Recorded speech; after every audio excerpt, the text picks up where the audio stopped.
Japan Makes Me Scared, a podcast to the chilling realm of Japanese horror stories. My name is Junpei, and I will invite you to the mysterious world of Kaidan, exploring spine-tingling experiences that have haunted Japan.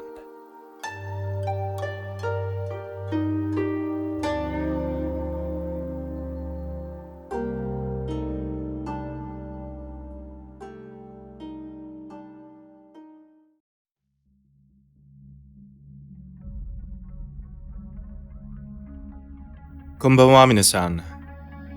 Welcome back to another episode of Japan Makes Me Scared. I'm Junpei, your host, and I'm gonna share various horror, scary stories of Kaidan in this podcast. Question of the day: do you know what summer is like in Japan? Recently, Japanese anime films have been available outside Japan, so some of you might have some ideas. It's hard to explain words, but some keywords could be like blue sky, white clouds, humid air, and a sun of cicadas. For those who love scary stories like Kaidan, Japanese summer is also the season for that as well. It seems that the whole of Japan is aware of that. When you turn on TV, then you can see all the programs featuring scary stories, horror films, or some horror video clips. Some also say telling ghost stories in the summer can reduce the heat, as a chill runs down your spine when you feel scared. I know it sounds a bit of a joke, but in fact, if we explore the origin of it, we can say that it probably has something to do with Obon. Obon is a Japanese event based on Buddhism, and is around the second week of August in the current calendar. It is believed to be the time when ancestors and other spirits return to this world, and a custom of family gathering during this period still remains. However, it is not only good spirits who return during Obon, but also kind of grudge spirits and those who couldn't make it to the other world. It seems that in order to report the souls of such spirits, some kind of plays based on them were performed during the Obon season. Then there's the theory that this is how Kaidan stories become a summer tradition. By the way, today's story is nothing to do with summer. But it doesn't mean the summer heat drove me crazy. I just hope to bring you a certain urban legend that is appropriate for this time of year. It'll be the one that continue to be reported with some strange experiences in Japan.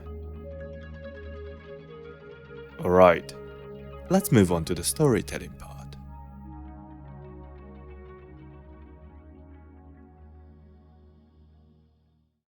Episode 29, Kokkuri-san.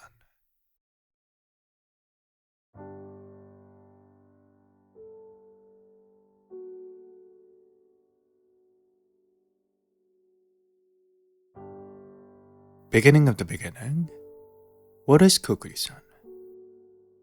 Kokkuri-san is a type of board game performed by several people using paper, a pen, and a coin. I've got multiple variations on the game's name, some of which are also known as Cupid-sama, Angel-sama, or Kira-Kira-sama. What is common though is the general steps of the game, which includes invoking the spirit and asking questions to be answered. I know you want to get to the details on how to play the game, but let me share the history lesson first, because it would be better if you understand the context first. When it comes to the origin of Kokkuri-san, it is believed that it came to Japan around the 19th century. At the time, spiritualism movements were widely spread in the West, and some method where participants attempt to communicate with spirits became popular. If you have some background there, you know some games, such as Ouija board in the USA and table turning in Europe. This movement also spread to Japan and later evolved into the current Kokkuri-san. That was one of the theories. Kokkuri, as word itself, means like to creak in Japanese. It is a type of Japanese onomatopoeia to describe the movement of an object creaking. When Ouija board was introduced to Japan, the Japanese also tried to play the game. However, since tables were not common at home in Japan at the time, so they used a lid of the rice container instead of the table. The lid was so unstable that it creaked whenever fingers were moved while playing the game. This is considered to be why the game is called Kokkuri-san in the first place. Also, Kokkuri can be written in kanji, one form of Japanese character, as a combination of fox, dog, and tanuki. These kanji characters were applied to the son of Kokkuri, probably because it was believed that animal spirits were invoked by the ritual, and that some animals, especially foxes and tanukis, have spiritual powers. That's the basic information of Kokkuri-san. As I said, it entered Japan in the 19th century, but more recently, it became very popular among school children in 1970s, which made the game widely known in the nation. Since then, many stories have been told of people experiencing supernatural phenomena and physical illness while playing the game. And even today, it's become kind of an urban legend as a dangerous game that should not be played. Ladies and gentlemen, thank you so much for your very long patience. Now you will get to know how you play the game. First of all, you have to prepare certain things in advance. The things are a piece of white paper, a pen, and a coin, and a table. It's common to use a 10-yen coin specifically, but any coin is actually okay. That's pretty easy to get them all, isn't it?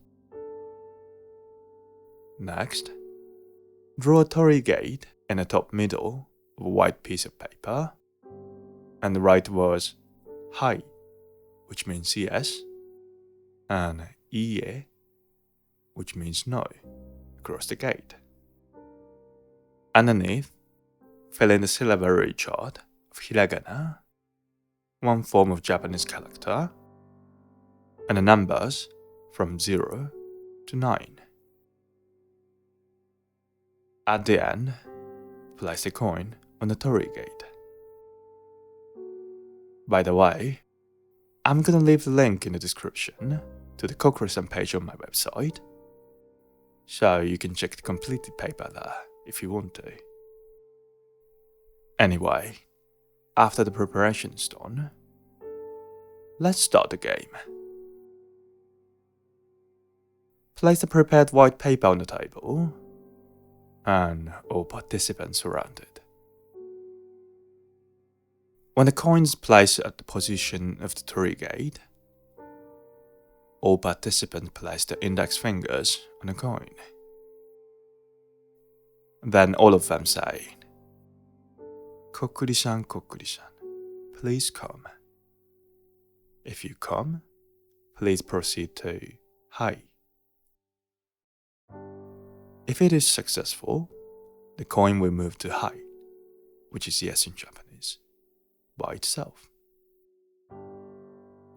If the coin does not move, get back to the same part and repeat the sentence again and again. When a coin moves to Hai, participants take turns one by one to ask a question to Kokkuri-san. If we answer by moving the coin to Hai or Ie simply, or the coin moves around the places of letters to create a sentence. After each question is answered, say, "Please return to the torii gate." Make sure that the coin has returned to the torii gate before asking the next question. To end the session, say, "Kokkuri-san, Kokkuri-san, please go away." When a coin will move to Hai and return to the torii gate.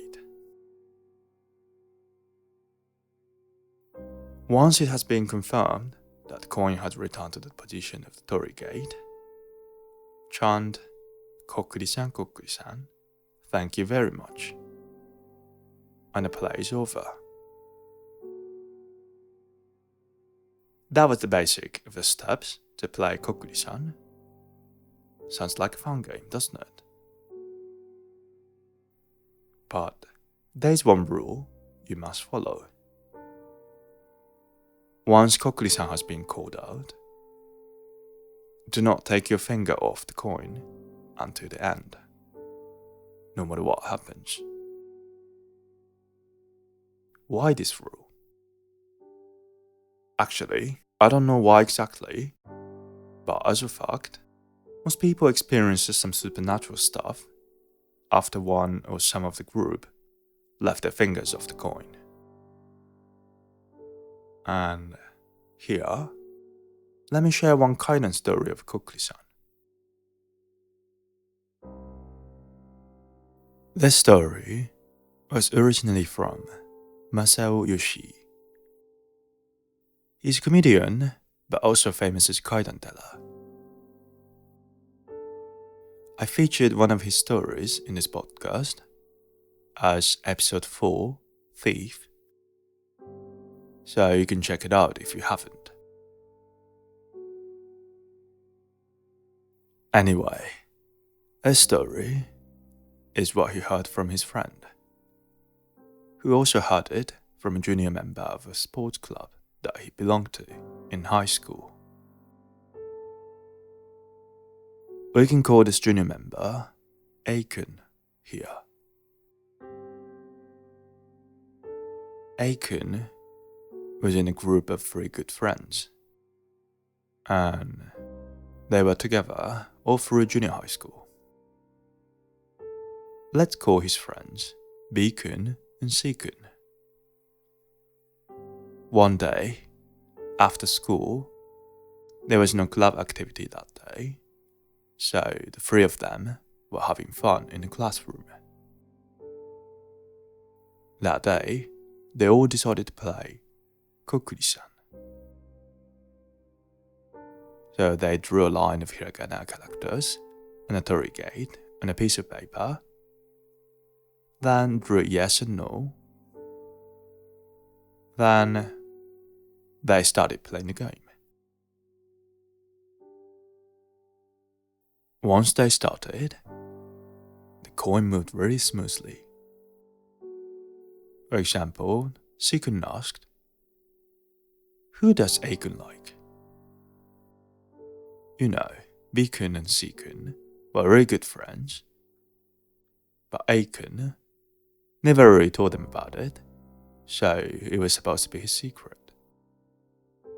But when the coin moved on its own to the hiraganas of the name of the person A-kun liked,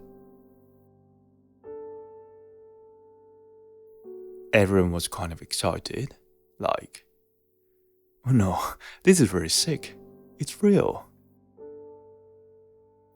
Then they kept asking questions. At some point, C-kun asked again, "Who among 3 of us will die the earliest?" Aiken honestly thought, why would you ask that? What if it's me? Then the coin moved again to hiraganas in some order. That was Seikun's real name. When Seikun saw that, he said, "Oh, me?" It sounded a bit too much shocking. Then there was a short period of silence. Then Beacon broke the silence by saying in a slightly joking tone, "Well, you're definitely going to be the first to die." Then Seikun also laughed and said, "I'm going to be the first. Yeah, why not?" So the atmosphere became a little less tense. At the moment, a teacher suddenly opened the door and entered the classroom. He said, "Hey, all of you are supposed to leave the school now. How long are you going to stay in the classroom?" Everyone was surprised and kind of jumped. Then, almost unintentionally, took their fingers off the coin.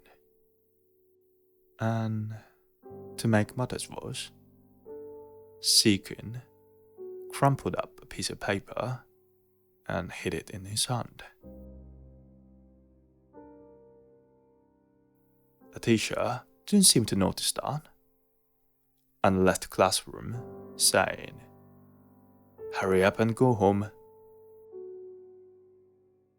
Just as they were taking a breath, Seikun said, "That was a close one, wasn't it? Well, it's time to go home now."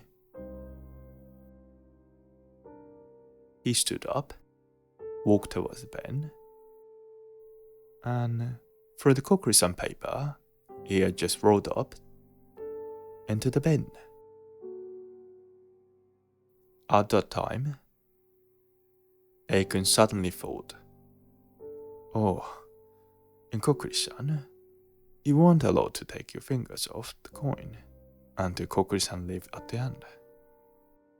Also, is it safe to throw that paper in the rubbish bin in the first place?" But Seikun didn't seem to care about that and got out of the classroom. And Beacon was also following Seikun. Then Aikun also decided to leave as well. The three of them left the classroom together and changed to outside shoes on the ground floor. Usually, after school, the three of them would hang out together, like going to the game center or to the riverside. So Aikun and Beacon were talking about going somewhere after school that day too. Then, suddenly, Seikun said, "I'm going home today." "What? Do you have any plans?" Aikun was about to ask him that, but before asking, Seikun started running straight towards the school entrance gate. Aikun and Beacon wondered where Seikun was going in such a hurry, so they followed Seikun past with their eyes. Just before they could no longer see him through the school gate, he crashed head-on with a dump truck.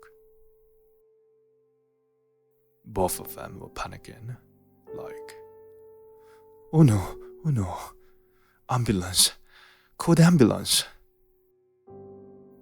They also went to call the school teachers, and they rushed to Seikun's side. Seikun was covered in blood and not moving at all.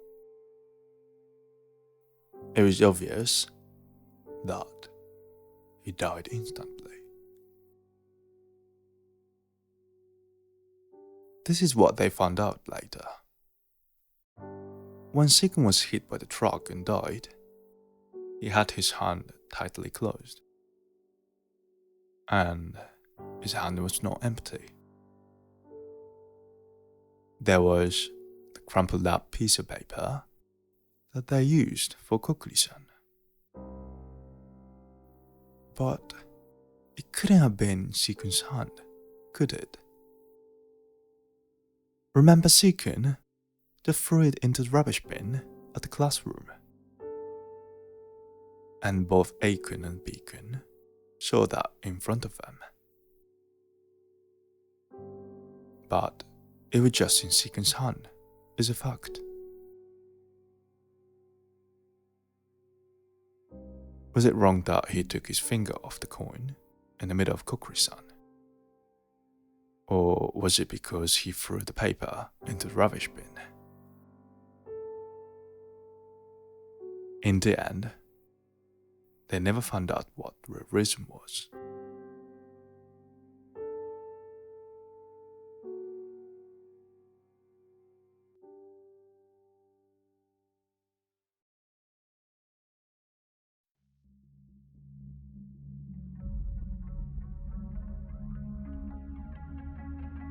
Oshimai. Thank you very much for listening to the story. How did you find it? As mentioned in the story, Kokkuri-san became popular in Japan in the 1970s, the most recently. And what it happened was, once again, among children in school. I don't know if you have listened to some episodes of my podcast and already noticed that.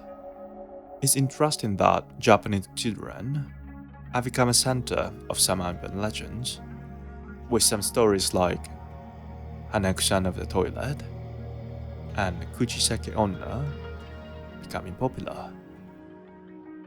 Anyway, perhaps what made Kokkuri-san so popular was its simplicity of the game, I suppose. You know, paper, pen and coin can probably be easily prepared by anyone about primary school age. Also, the ritual itself does not follow such complicated steps, and basically what the participants do is just ask questions in turn, which is also easy for children to learn. When I was a kid, Kokkuri-san was not as popular at the time as it must have been in 1970s, but I have played it a few times. Actually, the coin did move, but I personally thought it was just someone messing around, so that I didn't find it a particularly scary experience. However, later on, I learned a number of kind of scary stories still being posted about Kokkuri-san, and the sample size might be too large to conclude that one of the participants was just messing around, or it was just imagination.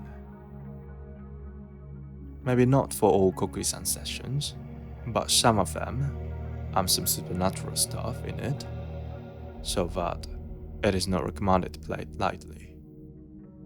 And even though you can't stop your curiosity from playing it, make sure you follow the rules, like do not take the finger off while playing one. Anyway, do you have any theories on the story? I've got a Discord channel where anybody can join and share thoughts and theories.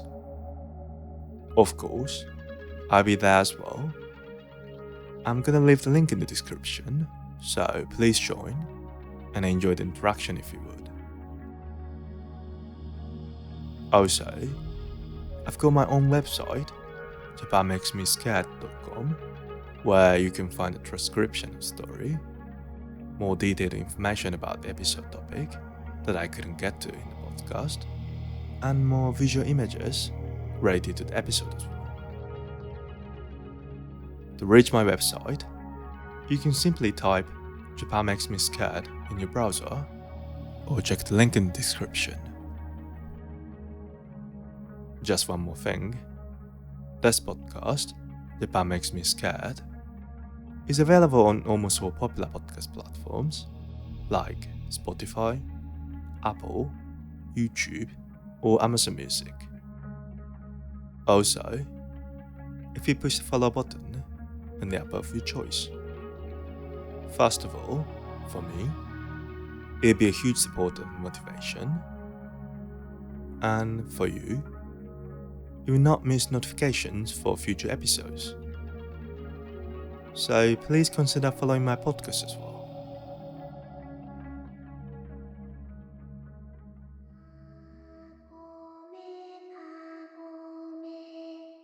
Alright, we're getting close to the end, so let me say one thing.